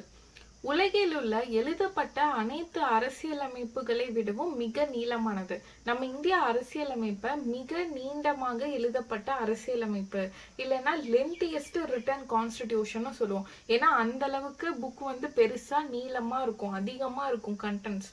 அடுத்து பார்த்தோம்னா இதன் பெரும்பாலான கருத்துக்கள் பல்வேறு நாடுகளின் அரசியலமைப்புகளிலிருந்து பெறப்பட்டவை. இப்போ நிறைய நாட்டில் இப்போ ஃபண்டமெண்டல் ரைட் நம்ம டிபிஎஸ்பிலாம் அயர்லாண்ட்லேருந்து எடுத்திருப்போம். இந்த மாதிரி காப்பி பண்ணியிருப்போம். இப்போ பார்லிமெண்ட்ரி ஃபார்ம் ஆஃப் கவர்மெண்ட்டை நம்ம சொல்கிறோம், நாடாளுமன்ற அரசு. இதை பிரிட்டிஷ் கிட்ட இருந்து காப்பி பண்ணியிருப்போம். இந்த மாதிரி நிறைய நாடுகளோட அரசியலமைப்பை நம்ம ஆராய்ந்து அது எதுலையாவது ஸ்பெஷலாக இருக்குது, நல்ல ரூல்ஸாக இருக்குன்னா அதை நம்ம காப்பி பண்ணி நம்ம அரசியலமைப்பில் யூஸ் பண்ணியிருக்கோம். அதை தான் இங்கே சொல்லியிருக்காங்க. அடுத்து இது நெகிழா தன்மை கொண்டதாகவும் நெகிழும் தன்மை கொண்டதாகவும் உள்ளது. ஒரு சில ரூல்ஸை நம்ம ஈஸியா மாற்ற முடியும், ஆனா ஒரு சில ரூல்ஸை நம்மளால ஈஸியா சேஞ்ச் பண்ண முடியாது. அதுக்கு சில ப்ரொசீஜர் இருக்கும் நம்ம பார்லிமெண்ட்ல. இதைதான் வந்துட்டு நெகிழும் தன்மை நெகிழா தன்மைன்னு சொல்றாங்க. அடுத்து கூட்டாட்சி முறை அரசாங்கத்தை ஏற்படுத்துகிறது. நடுவண் அரசு, மாநில அரசுகள். இப்ப நம்ம சென்ட்ரலே ஃபுல் பவரையும் எடுத்து இந்தியாவை ரூல் பண்ணல. 28 ஸ்டேட்ஸ் இருக்கு. ஒவ்வொரு ஸ்டேட்டுக்கும் பவர் கொடுத்துருக்காங்க. இதை கூட்டாட்சி தன்மை, ஃபெடரல் கவர்மெண்ட் நம்ம சொல்லுவோம். அடுத்து இந்தியாவை சமய சார்பற்ற நாடாக்குகிறது. அப்ப நம்ம இந்தியா வந்து ஒரு செக்குலர் கண்ட்ரி, அதாவது எல்லா சமயத்துக்கும் அதாவது ஈக்குவலான அவங்க யார் யாருக்கு என்னென்ன சமயம் வேணுமோ அவங்க ஃபாலோ பண்ணிக்கலாம். இந்தியானா இந்த மதத்தை மட்டும் தான் ஃபாலோ பண்ணணும்னு எதையும் ஆதரிக்கவும் இல்லை, எதிர்க்கவும் இல்லை. அப்ப இந்தியா ஒரு சமய சார்பற்ற நாடு. அடுத்து சுதந்திரமான நீதித்துறை வந்து எந்த அரசாங்கம் கட்டுப்பாட்டிலையும் இல்லை. நீதி, அப்புறம் நம்ம கான்ஸ்டிடியூஷனை அதை சேஃப்கார்ட் பண்றதுக்கு, கான்ஸ்டிடியூஷனை சேஃப்கார்ட் பண்ணி அந்த ரூல்ஸ் அண்ட் ரெகுலேஷனை ஃபாலோ பண்றதுக்கும் நீதியை வழங்குறதுக்கும் அது தனியாக தான் செயல்படுது, சுதந்திரமா செயல்படுது. அரசாங்கத்தோட தாக்கமோ அரசோட தாக்கமோல அது மேல இல்லை. அடுத்து பார்த்தோன்னா உலகளாவிய வயது வந்தோர் வாக்குரிமையை அறிமுகப்படுத்தியதோடு 18 வயது நிரம்பிய குடிமக்கள் அனைவரும் எந்தவித பாகுபாடுமின்றி வாக்குரிமையை வழங்குகிறது. ஒரு டெமோக்ராட்டிக் கண்ட்ரியில, ஒரு மக்களாட்சி நாடுல இருக்க வேண்டிய ஸ்பெஷல் ஃபியூச்சர் நம்ம வாக்குரிமை செலுத்தக்கூடிய அந்த ஆப்ஷன் தான். அப்ப நம்ம மக்களுக்கு அந்த வயது வந்தோர் வாக்குரிமை வந்து கொடுத்துருக்காங்க. ஸோ இது எல்லாமே நம்ம இந்திய அரசியலமைப்புல இருக்க மெயின் ஃபியூச்சர்ஸ், சிறப்பு கூறுகள் அப்படின்னு நம்ம சொல்லலாம். அடுத்து பார்க்க வேண்டியது முகவுரை. ரொம்ப மோஸ்ட் இம்பார்ட்டன்ட் டாபிக். இதுல இருந்து கண்டிப்பா ப்ரீவியஸ் இயர் கொஸ்டின் வரும். இப்போ முகவுரைனா என்னன்னு சொல்லலாம்னா, இப்போ ஒரு புத்தகம் இருக்கு. ஜென்ரலாவே ஒரு புத்தகம் இருக்கு. அப்ப அந்த புத்தகம்ல என்ன இருக்குன்னு சொல்லி இன்ட்ரோடக்ஷன் பேஜ்ல குடுத்திருப்பாங்கல்ல. இந்த சாப்டர்ல இதெல்லாம் இருக்கு. இந்த பேஜ்ல இருக்கு. அந்த மாதிரி எல்லாம் குடுத்திருப்பாங்க. இல்லனா இப்போ ஒரு டாபிக் முன்னாடி நம்ம வரதுக்கு முன்னாடி நம்ம ஜென்ரலா இந்த லெசன்லயே நீங்க மேல பாத்தீங்கன்னா கூட இந்த லெசன்ல என்னென்ன இருக்குன்னு சொல்லி நீங்க குடுத்திருக்காங்க. இந்த மாதிரி தான் பிரியாம்பிளையும் நம்ம எடுத்துக்கலாம். நம்ம அரசியலமைப்பு புத்தகமோட கூறுகள் என்ன, அதனுடைய பிலாசபி என்னன்னு ஒரு பேஜ்ல கொடுத்திருப்பாங்க. அதை பிரியாம்பிள்னு சொல்றோம். இப்போ அதுல என்ன கொடுத்திருக்காங்கன்னு பார்க்கலாமா? முகவுரை, பிரியாம்பிள். பிரியாம்பிள் என்ற சொல் அரசியலமைப்பிற்கு அறிமுகம் அல்லது முன்னுரை என்பதை குறிக்கிறது. அப்ப அரசியலமைப்புக்கு அறிமுகம் அல்லது முன்னுரை அப்படின்னு கொஸ்டின் கேட்டா என்ன சொல்லணும்? முகவுரை தான் ஆன்சர். இது அரசியலமைப்பின் அடிப்படை கொள்கைகள், நோக்கங்கள் மற்றும் லட்சியங்களை உள்ளடக்கியது. அப்போ இந்த இன்ட்ரோடக்ஷன் பேஜ், முன்னுரை பேஜ் என்னென்ன சொல்லுது? அரசியலமைப்போட அடிப்படை கொள்கைகள் என்ன, நோக்கங்கள் என்ன, லட்சியங்கள் அப்படின்றத வெளிப்படுத்தும். அது எப்படி வெளிப்படுத்தும் அப்படின்னு நம்ம பார்த்தோம்னா, நம்ம அதுல சொல்லியிருப்பாங்க, இந்தியா வந்து ஒரு குடியரசு நாடு, மக்களாட்சி நாடு, சமய சார்பற்ற நாடு, இறையாண்மை மிக்க நாடு, சமதர்ம நாடு, இந்த மாதிரி எல்லாம் வந்து அந்த வார்த்தைகளை உபயோகப்படுத்தியிருப்பாங்க இன்ட்ரோடக்ஷன்ல. அப்ப அதை நம்ம படிச்சு பார்க்கக்குள்ளேயே அதனுடைய பிலாசபி நமக்கு தெரிஞ்சிருமா? அப்ப இந்த புக் வந்து இதை அடிப்படையில தான் இந்த ரூல்ஸ் அண்ட் ரெகுலேஷன்ஸ் உருவாக்கியிருப்பாங்கன்னு சொல்லியிருக்காங்க. இது பெரும் மதிப்புடன் அரசியலமைப்பின் திறவுகோல். இது பாருங்க, அண்டர்லைன் பண்ணி வச்சுக்கோங்க. அரசியலமைப்பின் திறவுகோல் அப்படின்னு குறிப்பிடுறாங்க. பிரியாம்பிள் வந்து ஒரு அரசியலமைப்புக்கு அறிமுகம், முன்னுரை அப்படின்னு நம்ம சொல்றோம். அது இல்லாம பிரியாம்பிள அரசியலமைப்பின் திறவுகோல் அப்படின்னு நம்ம சொல்றோம். ஓகேங்களா? அடுத்து பாருங்க, 1947ஆம் ஆண்டு ஜனவரி 22ஆம் நாள் இந்திய அரசியல் நிர்ணய சபையால் ஏற்றுக்கொள்ளப்பட்ட ஜவஹர்லால் நேருவின் குறிக்கோள் தீர்மானத்தின் அடிப்படையில் இந்திய அரசியலமைப்பின் முகவுரை அமைந்துள்ளது. அப்போ இந்த டேட் பாருங்க, என்ன சொல்லியிருக்காங்க? 1947 ஜான்வரி 22. இந்த டேட் வந்து மென்ஷன் பண்ணிக்கோங்க. இதுக்கான ஒரு டெஃபினிஷன் கொடுக்குறேன். இப்போ பொதுவாகவே நம்ம என்ன பார்த்தோம்? அரசியல் நிர்ணய சபை வந்து புக் எழுதிட்டு இருக்காங்க. அதுல நிறைய மெம்பர்ஸ் இருக்காங்க. 300 பேருக்கு மேல இருக்காங்க. இந்த மெம்பர்ஸ் எல்லாருக்குமே ஒவ்வொரு ஒப்பீனியன் இருக்கும். அது எல்லாமே புக் வடிவமா கொண்டு வரணும். இப்போ ஒவ்வொருத்தர் ஃபண்டமெண்டல் ரைட்ஸ் வேணும், நம்ம நாடு வந்து அடிமையா இருந்து மக்களுக்கு உரிமைகள் இல்லை, ஃபண்டமெண்டல் ரைட்ஸ் ரொம்ப தீவிரம் பண்ணணும்னு சொல்லுவாங்க. ஒரு சில பேர் அரசு வந்து நம்ம நாட்டுக்கு எதுவுமே செய்யவே இல்லை, பிரிட்டிஷ் நமக்கு எதுவுமே செய்யல, அப்ப அரசாங்கம் மக்களுக்கு நிறைய செய்யணும்னு சொல்லி டிபிஎஸ்பின்னுவாங்க. அப்ப இந்த மாதிரி கொள்கைகள் இருக்கும். ஒரு சில பேர் நம்ம இந்தியா வந்து அதாவது சமய சார்பற்ற நாடா இருக்கணும், நம்ம நாட்டு மேல யாரோட ஆதிக்கமும் இருக்கக்கூடாது, இறையாண்மை நாடு, அந்த மாதிரிலாம் சொல்லியிருப்பாங்க. அப்போ என்ன பண்ணியிருப்பாருன்னா, இந்த டேட் பாருங்க, டிசம்பர் 13, 1946. இந்த டேட்ல நேரு வந்து ஒரு அறிக்கையை கொண்டு வருவாரு. குறிக்கோள் தீர்மானம், ஒரு பேப்பர், குறிக்கோள் தீர்மானம்னு ஒரு டிராஃப்டை கொண்டு வந்து அதுல சில ரூல்ஸ், அதாவது ஒரு சில கொள்கைகள் எழுதி கொடுத்திருப்பாரு. இந்த கொள்கைகளை ஒரு வழிகாட்டி, ஒரு மைண்ட் மேப்பா எல்லாம் ஒரு கைட்லைன்ஸ் மாதிரி வச்சு அரசியல் நிர்ணய சபை வந்து ஒரு புக்கை உருவாக்கியிருப்பாங்க. அதுதான் நமக்கு பின்காலத்துல அரசியலமைப்பு புத்தகமா இருக்கு. அப்போ இந்த தீர்மானத்தை அடிப்படையா கொண்டு தானே புக்கை உருவாக்குனாங்க. ஃபைனலா இந்த புக்கோட பிரதிபலிப்பு இந்த தீர்மானத்துல இருக்க மாதிரி தானே இருக்கும். அப்ப அந்த தீர்மானத்துல என்னென்ன இருக்குன்னு சொன்னோம்? இறையாண்மை, சமய சார்பற்ற, அதுக்கப்புறம் மக்களாட்சி நாடுன்னு.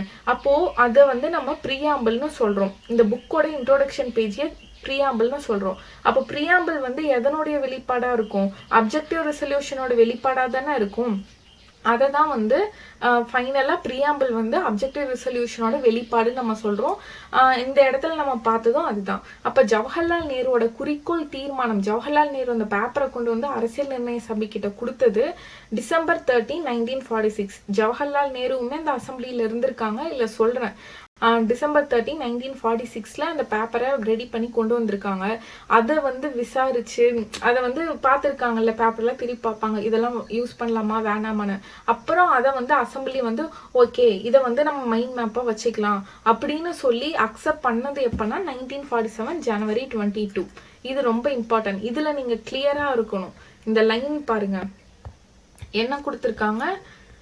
1947 ஜனவரி 22 இந்திய அரசியல் நிர்ணய சபையால், இது முக்கியம், இந்திய அரசியல் நிர்ணய சபையால் ஏற்றுக்கொள்ளப்பட்ட ஜவஹர்லால் நேருவின் குறிக்கோள் தீர்மானம் அடிப்படையில் இந்திய அரசியலமைப்பின் முகவுரை அமைந்துள்ளது நம்ம சொல்லியிருக்கோம். அப்போ குறிக்கோள் தீர்மானம்னா என்ன? புக்கை உருவாக்குறதுக்கு முன்னாடியே ஒரு கைட்லைன்ஸ் கொடுத்துருக்காங்க. அப்போ அந்த கைட்லைன்ஸ் படி புக்கை உருவாக்கிட்டாங்க. அப்புறம் அந்த புக்கு உருவாக்குனதுக்கு அப்புறம் இதுக்கு ஒரு இன்ட்ரோடக்ஷன் பேஜ் வேணும்னு ஒரு இன்ட்ரோடக்ஷன் பேஜ் எழுதியிருக்காங்க. அப்போ அது எதனுடைய பிரதிபலிப்பா இருக்கும்? அப்ஜெக்டிவ் ரெசல்யூஷன் மாதிரி தான் இருக்கும். அதுதான் இதுக்கு பின்னாடி இருக்க பேக்ரவுண்ட். அடுத்து நீங்க பாத்தீங்கன்னா முகவுரையானது 1976 42வது அரசியலமைப்பு சட்ட திருத்தத்தின்படி ஒரு முறை திருத்தப்பட்டதுன்னு சொல்லியிருக்காங்க. இப்போ அமெண்ட்மெண்ட் எல்லாருக்குமே தெரியும். புக்கு எழுதி முடிச்சிட்டோம், 395 ஆர்டிக்கல்னு சொன்னோம். இப்போ அதற்கப்புறம் இந்த நாள் 2026 வரைக்கும் எந்த அமெண்ட்மெண்ட்டுமே பண்ணாம இருந்திருப்பாங்களா? கண்டிப்பா ஏதாவது ரூல்ஸை சேஞ்ச் பண்ணியிருப்பாங்க. அதன்படி பார்த்தோன்னா முகவுரையில ஒரே ஒரு திருத்தம் மட்டும் மேக் பண்ணியிருக்காங்க, உருவாக்கியிருக்காங்க. அதாவது ஒரு 3 வேர்டை ஆட் பண்ணியிருப்பாங்க. அதுதான் ஒரு திருத்தமா நம்ம சொல்றோம். இப்போ பொதுவாகவே நம்ம முகவுரையோட லைன்ஸ் நம்ம பார்த்தோம்னு வச்சுக்கோங்களேன். இந்திய பிரியாம்பலோட ரெஃபரன்ஸ் இமேஜ் இதுல என்ன கொடுத்துருக்காங்க பாருங்க. இந்திய மக்களாகிய நாம் இந்தியாவை இந்த வேர்ட் பாருங்க, இறையாண்மை, சமதர்ம, மதசார்பற்ற மக்களாட்சி குடியரசு. டோட்டலா 5 வேர்ட்ஸ் இருக்கு. இதுதான் நம்ம இந்தியாவோட கொள்கைன்னு பார்க்கலாம். இப்போ இந்த 5 வேர்டு இங்க இருக்கா? அந்த 42வது சட்ட திருத்தத்தின்படி என்ன பண்ணியிருப்பாங்கன்னா 3 வேர்டை ஆட் பண்ணியிருப்பாங்க. ஓகேங்களா? அந்த சோஷியலிஸ்ட், சமதர்மன் சொல்றோமா, இந்த வேர்டையும், செக்குலர், மதசார்பற்ற இந்த வேர்டையும், அதுக்கப்புறமா இந்த இடத்துல இன்டெகிரிட்டி அப்படின்னு ஒரு வேர்டு இருக்கும். ஓகேங்களா? ஒற்றுமை, அதாவது ஒருமைப்பாடு, இங்க இருக்கு பாருங்க, ஒருமைப்பாடு, இந்த வேர்டையும் ஆட் பண்ணியிருப்பாங்க. ஸ்டார்டிங்ல இந்த சமதர்ம அப்புறம் மதசார்பற்ற ஒருமைப்பாடு இந்த 3 வேர்டு இருந்திருக்காது. 42வது சட்டத்திட்டம் 1976 இதன் அடிப்படையில தான் இந்த 3 வேர்டு ஆட் பண்ணியிருப்பாங்க. ஓகேங்களா? இப்ப நம்ம PDF பார்க்கலாமா? 1976 42வது அரசியலமைப்பு சட்ட திருத்தத்தின்படி ஒரு முறை திருத்தப்பட்டது. அதன்படி சமதர்மம், சமய சார்பின்மை, ஒருமைப்பாடு போன்ற 3 புதிய சொற்கள் சேர்க்கப்பட்டன. எந்த இடத்துல சேர்த்திருக்காங்கன்னு உங்களுக்கு காமிச்சிட்டுனா, அப்புறமா இந்திய மக்களாகிய நாம் என்ற சொற்களுடன் இந்திய அரசியலமைப்பின் முகவுரை தொடங்குகிறது. அப்போ இதுவுமே ப்ரீவியஸ் இயர் கொஸ்டின். ஆக்சுவலி இந்த லெசன்ல நம்ம பார்க்கக்கூடிய எல்லா கண்டென்ட்டும் 95% to 99% ப்ரீவியஸ் இயர் கொஸ்டின் தான். எல்லாமே ரிப்பீட்டடா கேட்டுட்டே இருக்க இடம். அதனாலதான் இந்த லெசனை உங்களுக்கு இந்த அளவுக்கு இன்டெப்தா கொண்டு போறேன். நீங்க எவ்வளோ லேட் ஆனாலும் பொறுமையா படிச்சாலும் இந்த லெசன் பாலிட்டியில ஒரு 30% to 40% டாபிக் கொஸ்டின் ஏரியா இந்த ஒரு லெசனுக்குள்ளேயே இருக்கு. ஓகேங்களா? அப்பனா எந்த அளவுக்கு வெயிட்டேஜோட இதை நீங்க படிக்கணும்னு பார்த்துக்கோங்க. அண்ட் இப்போ நம்ம என்ன பார்த்தோம்? ஸ்டார்டிங் வேர்ட் இந்திய மக்களாகிய நாம்னு தான் பிரியாம்பிளே தொடங்குது. அதை பார்த்துக்கோங்க. இதிலிருந்து இந்திய மக்களே இந்திய அரசியலமைப்பின் ஆதாரம் என நாம் அறியலாம். அப்ப அதனுடைய இம்பார்ட்டன்ஸ் பாருங்க. இந்திய மக்களாகிய நாம்னு இருக்கு அப்படின்னா இந்திய மக்களே இந்திய அரசியலமைப்போட ஆதாரம். பீப்புளுக்கு அந்த அளவுக்கு பவர் இருக்குன்னு சொல்றாங்க. இந்தியா ஒரு இறையாண்மை மிக்க, சமதர்ம, சமய சார்பற்ற ஜனநாயக குடியரசு. இந்த ஆர்டர் இருக்குல்ல, ஃபர்ஸ்ட் இறையாண்மை வரணும், சாவரின் வரணும், அடுத்து சமதர்மம் வரும், சோசியலிஸ்ட்னு வரும், அடுத்து சமய சார்பற்ற செக்குலர், அடுத்து ஜனநாயகனா டெமோக்ராட்டிக், அடுத்து குடியரசு ரிபப்ளிக். இந்த ஆர்டரோட தான் வரணும். இதுவும் ப்ரீவியஸ் இயர் கொஸ்டின், ஆர்டரையே கேட்பாங்க. அடுத்து ஒரு பாக்ஸ் கண்டென்ட் பாருங்க. 1989 பிரெஞ்சு புரட்சியின் போது சுதந்திரம், சமத்துவம், சகோதரத்துவம் ஆகியன முக்கிய முழக்கங்களாகின. இந்திய அரசியலமைப்பின் முகவுரையில் இவற்றிற்கு முக்கியத்துவம் தரப்பட்டுள்ளது. அப்ப நம்ம பிரியாம்பல்ல இப்ப நிறைய வேர்ட்ஸ், அந்த 5 வேர்ட் பார்த்தோமா, அதுக்கு கீழே நிறைய சப்ஹெட்டிங்ஸ் இருக்கும். அதுலயுமே சுதந்திரம், சமத்துவம், சகோதரத்துவம் இந்த 3 வேர்ட்ஸையும் யூஸ் பண்ணியிருப்பாங்க. அதை நம்ம யாரை பார்த்து இன்ஸ்பயர் பண்ணி எடுத்துருப்போம்னா, பிரெஞ்சோட புரட்சியில 1789 இந்த டேட்ல அவங்க கொண்டு வந்திருக்காங்க. அவங்க யூஸ் பண்ணியிருக்காங்க, பிரெஞ்சுல நடந்திருக்கு. அதை நம்ம காப்பி பண்ணி நம்ம இந்தியாவில் வச்சிருக்கோம். இதுவுமே இம்பார்ட்டன்ட் டாபிக். அடுத்து பார்த்தோம்னா குடியுரிமை. குடியுரிமை பொறுத்த வரைக்கும் நம்ம அரசியலமைப்பு இருக்கா, அதுல 22 பகுதிகள்னு பார்த்தோம். அதுல 2வது பகுதியா இருக்கிறது இந்த குடியுரிமை தான். பார்ட் 2ல வரும். இதனுடைய ஆர்டிகல் 5ல இருந்து 11 வரைக்கும் இருக்கும். பார்ட் 1ல யூனியன் அண்ட் இட்ஸ் டெரிட்டரி இருக்கும், ஒன்றியமும் அதன் பிரதேசங்கள். அது ஆர்டிகல் 1ல இருந்து 4 வரைக்கும் இருக்கும். அதுக்கு அடுத்து இருக்கக்கூடிய பார்ட் 2 வரும். பார்ட் 2 தான் இந்த குடியுரிமை. இந்திய மக்களுக்கான அந்த சிட்டிசன் இருக்குல்ல, சிட்டிசன்ஷிப், குடியுரிமை, அதனுடைய ப்ரொசீஜர் எல்லாமே இந்த ஆர்டிகல்ஸ்ல சொல்லியிருப்பாங்க. ஃபர்ஸ்ட் பாருங்க, சிட்டிசன் என்னும் சொல் சிவிஸ் என்னும் லத்தீன் சொல்லிலிருந்து பெறப்பட்டதாகும். அப்போ லத்தீன் சொல்ல சிவிஸ்னு இருந்திருக்கு, அதுல இருந்து டெரிவ் ஆனதா இந்த சிட்டிசன் அப்படின்ற சொல். இதன் பொருள் ஒரு நகர அரசில் வசிப்பவர் என்பதாகும். ஒரு நகர அரசில் வசிப்பவர் அப்படின்றதுக்கு மீனிங் தான் இந்த சிட்டிசன். இந்திய அரசியலமைப்பு இந்தியா முழுவதும் ஒரே மாதிரியான ஒற்றை குடியுரிமையை வழங்கியது. அப்ப நம்ம இந்தியா ஒற்றை குடியுரிமை உள்ள நாடு. இப்போ அமெரிக்கால எல்லாம் எடுத்துட்டோமா, அங்க இரட்டை குடியுரிமை இருக்கு. ஸ்டேட் இருக்கா, மாநிலத்துக்கு ஒரு குடியுரிமையும், ஒன்றியத்துல அவங்க அமெரிக்கன் சிட்டிசன் தான் அப்படின்றதுக்கான இன்னொரு குடியுரிமையும் அவங்க கொடுத்திருப்பாங்க. அந்த மாதிரி எல்லாம் இல்லாம நம்ம இந்தியால இந்தியன்ஸ் அப்படின்ற ஒரே ஒரு குடியுரிமை, சிட்டிசன்ஷிப் தான் இருக்கு. நம்ம தமிழ்நாடு ஒருத்தருக்கோ, கேரளா, கர்நாடகான்னு தனித்தனி குடியுரிமை எல்லாம் கிடையாது. அடுத்து பார்த்தோம்னா, இந்திய அரசியலமைப்பின் பகுதி 2 சட்டப்பிரிவுகள் 5லிருந்து 11 வரை குடியுரிமை பற்றி விளக்குகின்றது. Okay, right. அடுத்து நம்ம பார்த்தோம்னா, இப்போ நம்ம நடைமுறைக்கு வந்தப்போ இந்த ஆர்டிகல் 5ல இருந்து 11 வரைக்கும் கொடுத்துட்டாங்க. அதுல ஒரு சில விஷயங்கள் யாரெல்லாம் இந்தியன் சிட்டிசன் அப்படின்லாம் சொல்லியிருப்பாங்க. ஆனா அதுல அந்த அளவுக்கு தெளிவா இருந்திருக்காது.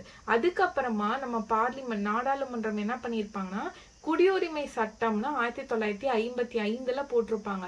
இதுல இந்திய குடிமக்களா இருக்கக்கூடிய இல்ல இந்திய குடிமகனா ஆகணும்னா அதற்கான முறைகள் என்னன்னு ஒரு 5 முறைகளும், அப்புறம் ஒரு 3 முறைகள் என்னென்ன மாதிரி வழிகள்ல குடியுரிமையை இழக்கலாம் அப்படின்ற வழிகளையும் இந்த குடியுரிமை சட்ட 1955 இதுக்கு கீழே கொடுத்திருப்பாங்க.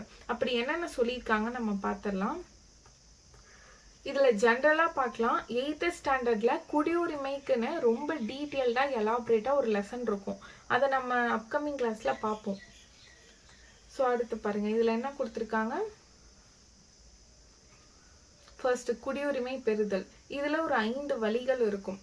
பிறப்பின் மூலம் குடியுரிமை ஃபர்ஸ்ட், அடுத்து வம்சாவளி மூலம், பதிவின் மூலம், அடுத்து இயல்புரிமை மூலம், பிரதேசங்கள் இணைவின் மூலம். இந்த 5 வழிகளும் நம்ம பெறக்கூடிய வழிகள். அப்புறம் இழத்தலுக்கான 3 வழிகள் இருக்கு, அதை நம்ம பார்க்கலாம்.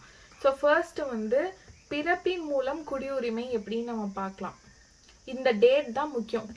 குடியுரிமை அப்படின்னு நீங்க ஒரு டாபிக் எடுத்துக்கிட்டா இந்த 5 வழிகள்ல எந்தெந்த டேட் கொடுத்துருக்காங்க, இந்த டேட்ல இருந்து இந்த டேட்குள்ள நீங்க வந்தா இந்தியன் சிட்டிசன், இல்லைன்னா இந்த டேட்ல இருந்து இந்த டேட்குள்ள வரலன்னா நீங்க ஒரு 7 வருஷம் தங்கியிருக்கணும், 12 வருஷம் தங்கியிருக்கணும் அப்படின்னு கொடுத்துருப்பாங்க. இந்த டேட்டா தான் நீங்க சிட்டிசன்ஷிப்ல படிச்சுக்கணும். அதுதான் தேவை இந்த கண்டென்ட் பொறுத்த வரைக்கும். ஸோ அப்படி நம்ம ஃபர்ஸ்ட் பார்க்கறது பிறப்பின் மூலம் 1950ஆம் ஆண்டு ஜனவரி 26 அன்றோ அல்லது அதற்கு பின்னரோ இந்தியாவில் பிறந்த அனைவரும் இந்திய குடிமக்களாக கருதப்படுவர். அப்ப 1950 ஜான் 26க்கு அப்புறமா அன்னைக்கு பிறந்திருந்தாவோ இல்லைன்னா அதற்கு பின்னாடி பிறந்திருந்தாவோ எல்லாருமே இந்தியன் சிட்டிசன்ஸ் அப்படின்னு சொல்றோம். அது என்ன ஜனவரி 26 1950னா நம்ம கான்ஸ்டிடியூஷன் நடைமுறைக்கு வந்ததா, நடைமுறைக்கு வந்த நாள்ல இருந்து அதுக்கப்புறமா இந்தியால பிறக்கிற எல்லாருமே இந்தியன் சிட்டிசன்ஸ். அடுத்து வம்சாவளி மூலம். இதுல என்ன சொல்லியிருக்காங்க, அதே ஜனவரி 26 தான் 1950 அன்றோ அல்லது அதற்கு பின்னரோ வெளிநாட்டில் பிறந்த ஒருவரின் தந்தை அவர் பிறந்த போது இந்திய குடிமகனாக இருக்கும் பட்சத்தில் வெளிநாட்டில் பிறந்த அவர் வம்சாவளி மூலம் இந்திய குடியுரிமை பெற முடியும். இப்போ இதே டேட் பாருங்க, இந்த டேட்ல அவரு இந்தியால பிறக்கல, அவரு வெளிநாட்டுல பிறந்துட்டாரு. ஆனா அந்த குழந்தையோட அப்பா அம்மா அந்த பெற்றோர் இந்திய குடிமகனா இருக்காங்க அப்படின்ற இதுல என்ன சொல்லியிருக்காங்க, பிறந்த ஒருவரின் தந்தை, தாய் தந்தை இல்ல, வெறும் தந்தை தான் சொல்லியிருக்காங்க. தந்தை இந்திய குடிமகனா இருக்காரு அப்படின்னா அந்த வம்சாவளி மூலியமா நீங்க வெளிநாட்டிலே பிறந்திருந்தாலும் உங்களுடைய தந்தை இந்தியா குடிமகனா இருக்கிறதுனால உங்களுக்கும் இந்திய குடியுரிமை வம்சாவளி மூலம் கொடுக்குறோம் அப்படின்னு சொல்றது 2வது ஆப்ஷன். மூன்றாவது ஆப்ஷன் பாருங்க, பதிவின் மூலம். ஒருவர் இந்திய குடியுரிமை கோரி பொருத்தமான அங்கீகாரத்துடன் பதிவு செய்வதன் மூலம் இந்திய குடியுரிமை பெறலாம். ஃபார் எக்ஸாம்பிள், ஒரு 7 இயர்ஸ் வந்து இந்தியாவிலே தங்கியிருந்து டாக்குமெண்ட் மூலியமா அப்ளை பண்ணி அவங்க இந்திய குடியுரிமை பெறலாம். இதுதான் பதிவின் மூலம். அடுத்து இயல்புரிமை மூலம் அப்படின்னா, ஒரு வெளிநாட்டவர் இந்திய அரசிற்கு இயல்புரிமை கோரி விண்ணப்பிப்பதன் மூலம் இந்திய குடியுரிமை பெறலாம். இது டைரக்டா ஒரு ஃபாரினர் வந்து இந்த மாதிரி எனக்கு இந்தியாவோட குடியுரிமை வேணும் அப்படின்னு சொல்லி அவங்க யார் இந்திய அரசு கிட்ட அவங்க வந்து இயல்புரிமை கோரி பெறக்கூடிய ஒரு ஆப்ஷன். இது வந்து ஸ்டே பண்ணி இதுக்கும் ஒரு சில டீட்டெயில்ஸ் இருக்கும். நீங்க இப்போதைக்கு பதிவு, இயல்புரிமை இந்த மட்டும் பார்த்து வச்சுக்கோங்க. நம்ம அடுத்து குடியுரிமை கிளாஸ்ல ரொம்ப எலாபரேட்டா பார்க்கலாம். அடுத்து பிரதேச நாடுகள் இணைவின் மூலம்னா, வேற ஒரு நாடு இருக்கும். இப்போ ஃபார் எக்ஸாம்பிள் பாண்டிச்சேரியே நம்மளோட இந்தியாவில் சுதந்திரம் வாங்கக்குள்ள ஜாயின் ஆகி இல்லை. அதுக்கப்புறமா பாண்டிச்சேரி இந்தியா கூட இணைச்சோம். அதுக்கப்புறம் லேட்டராக தான் அப்புறம் பாண்டிச்சேரி மக்கள்லாம் இந்தியாவோட சிட்டிசன் ஆயிட்டாங்க. அந்த மாதிரி வேற ஒரு பிரதேசமோ பகுதியோ இந்தியா கூட இணைக்கக்குள்ள அவங்களுக்கும் நம்ம குடியுரிமை வந்து இந்திய மக்களாக அவங்களுக்கு குடியுரிமை கொடுத்துருவோம். பிற நாடுகள் பகுதிகள் இந்தியாவுடன் இணையும் போது இந்திய அரசு அவ்வாறு இணையும் நாடுகளின் மக்களை தமது குடிமக்களாக கருதி அவர்களுக்கும் குடியுரிமை வழங்கலாம். ஸோ இந்த 5 டாபிக் கீழே இந்தியாவோட குடியுரிமை வந்து பெறறாங்க. அடுத்து இழத்தலுக்கான வழிகளை நம்ம பார்த்தோம்னா, குடியுரிமை சட்டம் 1955 படி ஒருவர் தன் குடியுரிமையை சட்டத்தின் மூலமாக பெறப்பட்டதாகவோ அல்லது அரசியலமைப்பின் கீழ் முன்னுரிமையால் பெறப்பட்டதாகவோ இருக்கும் பட்சத்தில் பெற்ற குடியுரிமையை துரத்தல், முடிவுற செய்தல், இழத்தல், இந்த 3 வேர்டு ரொம்ப இம்பார்ட்டன்ட். அப்போ இந்த மேல இருக்கிறதெல்லாம் விட்டுருங்க. அது வந்து நம்ம இதுல என்ன சொல்றாங்க, ஒண்ணு இந்த நாட்டுல பிறந்து நம்ம குடியுரிமை பெற்றிருந்தாலும் சரி, பதிவு செய்யப்பட்டு பெற்றிருந்தாலும் சரி, ஏதோ ஒரு விஷயம் இந்திய குடிமகனா இருக்காங்க. அவங்க ஒரு வேளை நம்ம இந்திய குடிமகனான இருக்கக்கூடிய அந்த தகுதி இழக்கிறாங்கன்னா 3 விஷயம் நடக்கலாம். துரத்தல், முடிவுற செய்தல், இழத்தல். ஃபர்ஸ்ட், ஒரு குடிமகன் தாமாக முன் வந்து தனது குடியுரிமையை துரத்தல், எனக்கு இந்தியன் சிட்டிசன் வேணாம் அப்படின்னு சொல்லி அவங்களா துறந்துட்டாங்கன்னா அது ஒரு விஷயம். வேறு ஒரு நாட்டில் குடியுரிமை பெறும்போது தாமாக இந்திய குடியுரிமை முடிவுக்கு வந்து விடுதல். இப்போ ஒரு பர்சன் இங்க இருந்து ஒரு அமெரிக்காவோ யூகேவோ போய் செட்டில் ஆயிட்டாங்க, அங்க போய் குடியுரிமை வாங்கிட்டாங்கன்னா நம்ம இந்தியா வந்து ஆட்டோமேட்டிக்கா நம்ம சிட்டிசன்ஷிப்பை கேன்சல் பண்ணிடுவாங்க. நம்ம வந்து வேற ஒரு நாட்டு குடியுரிமை வச்சிருந்தா நம்ம நாட்டு குடியுரிமை கொடுக்க கூடாது. அடுத்து பார்த்தோம்னா, இயல்புரிமையின் மூலம் குடியுரிமை பெற்ற ஒரு குடிமகன் மோசடி செய்து குடியுரிமை பெற்றவர், தவறான பிரதிநிதித்துவம் தந்தவர் அல்லது உண்மைகளை மறைத்தவர், எதிரி நாட்டுடன் வாணிகம் செய்தவர் அல்லது 2 ஆண்டு காலத்திற்கு சிறை தண்டனை பெற்றவர் என்பதை நடுவண் அரசு கண்டறிந்து அவர் குற்றம் புரிந்தவர் என்று திருப்திப்படுத்தும் பட்சத்தில் நடுவண் அரசு அவரது குடியுரிமையை இழக்க செய்யும். ஸோ இந்த மாதிரியான விஷயங்கள் யாராவது பண்ணியிருக்காங்க, அதுவும் இயல்புரிமை மூலமா குடியுரிமை பெற்ற ஒருவர் வந்து ஒரு கரெக்டான அஃபிஷியல் டாக்குமெண்ட்ஸ் மூலியமா பண்ணாம ஏதாவது ஃபோர்ஜரி பண்ணியோ இல்லை ஏதாவது தவறு செஞ்சு பண்ணியிருக்காங்க, இல்லைன்னா வந்து அந்நிய நாடோ இல்லை வந்து எதிரி நாட்டோட வாணிகம் செஞ்சிருக்காங்க, இந்த மாதிரி விஷயம் நடந்துருச்சுன்னா அவங்களுக்கு வந்து கேன்சல் பண்ணிடுறாங்க. இந்த 3 விஷயங்களுமே நம்ம என்ன சொல்லலாம், இழத்தலுக்கான விஷயம்.